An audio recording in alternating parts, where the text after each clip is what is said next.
तो next question देखते हैं जो कि है डायनेमिक एरे। देखते क्वेश्चन में क्या लिखा है।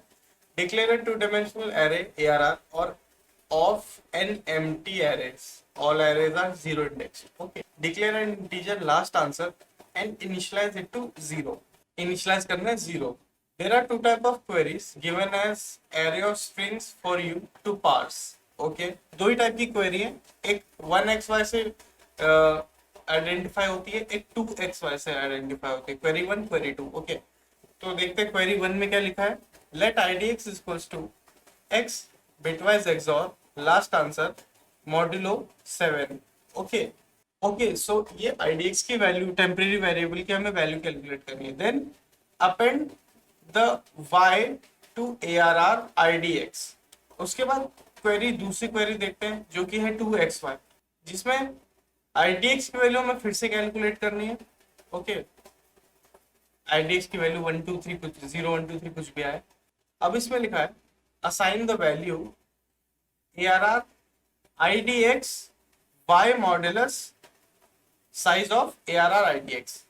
अब इसका क्या मतलब है असाइन द वैल्यू ARR, मतलब ARR ये जो IDX है ये रो है ना, कौन से एरे में हमें वैल्यू अपेंड करनी है।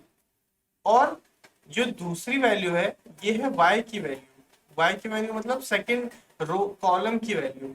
ओके, तो वो कैसे निकलेगी, y modulus size of ARR IDX, और वो वैल्यू हमें लास्ट आंसर में अपेंड कर देंगे। ठीक है, अब store the new value of last answer to an answer array. अब आते हैं नीचे, ये फंक्शन का तो डिस्क्रिप्शन दे दिया इन लोगों ने, है ना। अब सैंपल आउटपुट देखते हैं हल्का सा, ताकि और अच्छे से समझ पाए कि क्वेश्चन क्या कह रहे हैं। तो हमें इनपुट फॉर्मेट दे रखा है, the first time contains two separate integers and the size of ARR to create and q the number of queries. मतलब 2 है साइज ऑफ ARR, और जो 5 है वो क्या है, नंबर ऑफ क्वेरीज। सो मान लेते हैं ये हमारे 2D एरे बन रहा है, जिसमें सिर्फ दो ही एरेज हैं, यानी कि 0 1। ओके, ये सारी वैल्यूज अभी नल है ना, ये सारी वैल्यूज अभी नल है। 5 है क्वेरीज हमारी, कितनी क्वेरीज है 5।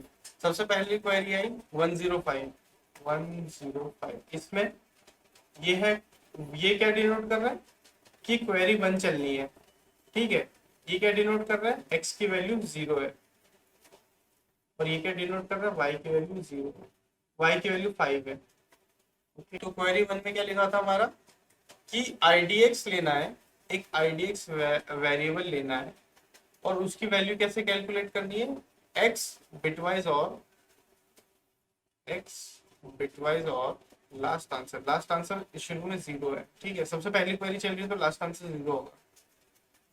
मॉडुलस n, तो यहाँ पे IDX की वैल्यू क्या आ जाएगी हमारी 0, तो इसको कैलकुलेट करने पे 0 आ जाएगा। तो ARR 0 ये है, IDX की वैल्यू 0 है ये, तो ARR 0 में 5 को अपेंड कर देना है, ये 5 y को 5 को अपेंड कर देना है, हमने अपेंड कर दिया। ठीक है, ये हो गया, पहली क्वेरी चल गई।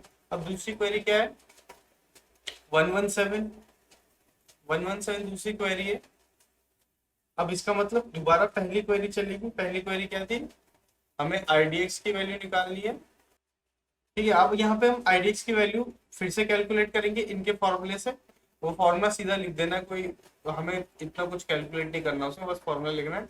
तो यहाँ पे IDX की वैल्यू इधर दे रखी, क्या आएगी 1, ये आएगी 1। तो अब क्या करना है, ARR 1 में हमें डालना है y क्या हमारा 7। बढ़िया, ARR 1 में हमने 7 डाल दिया। अब हमारी तीसरी क्वेरी आई है 1103। फिर से हम पहली क्वेरी चलेगी। ठीक है, फिर IDX की वैल्यू दोबारा कैलकुलेट करेंगे, और IDX की वैल्यू इसके हिसाब से क्या आएगी, इनके फॉर्मूले के हिसाब से क्या आएगी 0। तो अब ARR 0 में हमें 3 को अपेंड कर देना है, तो यहाँ पे 5 की जगह आ गया, अब 3 आ गया। ओके, अब चौथी क्वेरी आई, सेम चीज करके फोर्थ क्वेरी क्या है हमारी 210। अब दूसरी क्वेरी चल रही थी, अब दूसरी क्वेरी में क्या है, दोबारा IDX कैलकुलेट करो। ठीक है, IDX की वैल्यू क्या आई है 1। ठीक है, हमें कैलकुलेट करना है y percent y modulus length of size of ARR IDX है ना, ये लिखा हुआ है इधर। अब अब जो ये अब जो इसकी वैल्यू आएगी कैलकुलेट करना है, और ये वैल्यू आएगी 0। ओके, इसके लिए अब ARR सेकंड क्वेरी में क्या है, ARR 1,0 पे जो वैल्यू है उसको डाल दो लास्ट आंसर में। लास्ट आंसर में वैल्यू डाल दो तो लास्ट आंसर क्या हो जाएगा, ARR 1 का 0 क्या है 7, तो लास्ट आंसर में 7 आ जाएगा। ठीक है, अब इसमें इसमें कह रहा है कि लास्ट आंसर 7 तो आ गया, बट हमारा एक आंसर एरे भी था शुरू में, आंसर एरे, उसमें हमें लास्ट आंसर की वैल्यू अपेंड कर देनी है, तो मतलब लास्ट आंसर में आ गया 7। अब हमारा आखिरी क्वेरी क्या है 211, सेकंड क्वेरी चलेगी दोबारा। ठीक है, दोबारा IDX फाइंड करेंगे। IDX की वैल्यू इधर क्या आ रही है 0, IDX की वैल्यू 0 आएगी इसमें। ठीक है, और y की वैल्यू जो दूसरा ये होगा y modulus size of ARR, इसकी वैल्यू आएगी 1। ठीक है, इस क्वेरी के हिसाब से ये वैल्यू आएगी 1। ठीक है, तो हमें क्या करना है, ARR 0 और 1 पे जो वैल्यू है, 0 और 1 पे, 0 और 1 पे क्या वैल्यू है यहाँ पे, ARR 0 और 1 पे क्या वैल्यू है 3, तो हमें 3 को लास्ट आंसर बना देना है। 3 हो गया लास्ट आंसर, और अपेंड कर देना है लास्ट आंसर आंसर एरे में, तो यहाँ पे हो जाएगा 3, तो 7 3 आएगा। अब इस आंसर को हमें अपेंड रिटर्न कर देना है, 7 3 को रिटर्न कर देना है, सिंपल है। अब चलते हैं कोड की तरफ। सबसे पहले क्या करना था, हमें एक 2 डायमेंशनल एरे बनाना था जिसमें n एम्प्टी एरेज थे। ठीक है, इसके लिए हम लिस्ट कॉम्प्रिहेंशन यूज करेंगे फॉर I इन, ये लिस्ट कॉम्प्रिहेंशन है। ठीक है, ऐसे 2D एरे बनाया मैंने लिस्ट कॉम्प्रिहेंशन से, हम एक फॉर लूप भी लगा सकते थे, बट लिस्ट कॉम्प्रिहेंशन एक छोटा सिंटैक्स होता है, तो उस हिसाब से हमने बना दिया एक 2 डायमेंशनल एरे। अब क्या करना है, हमें एक लास्ट आंसर बनाना है। लास्ट आंसर होगा जिसकी वैल्यू हमें 0 रखनी है, शुरू में दिया हुआ है। उसके बाद हमें एक आंसर एरे बनाना है। अब क्या करना है, हमें क्वेरीज एक्सट्रैक्ट करनी है I, X, Y। इससे क्या होता है,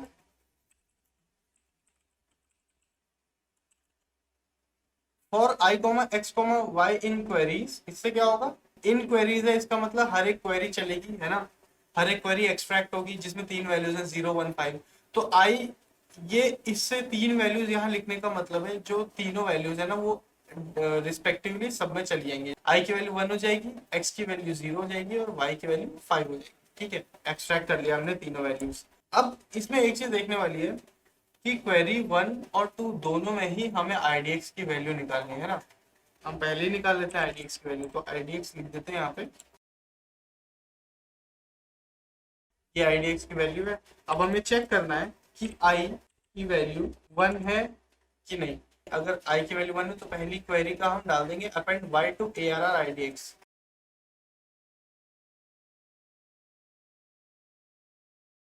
एल्स क्या करना था, एल्स का मतलब है जब वैल्यू जब क्वेरी 2 होगी तब हमें ये वैल्यू निकालनी है y मॉडुलस,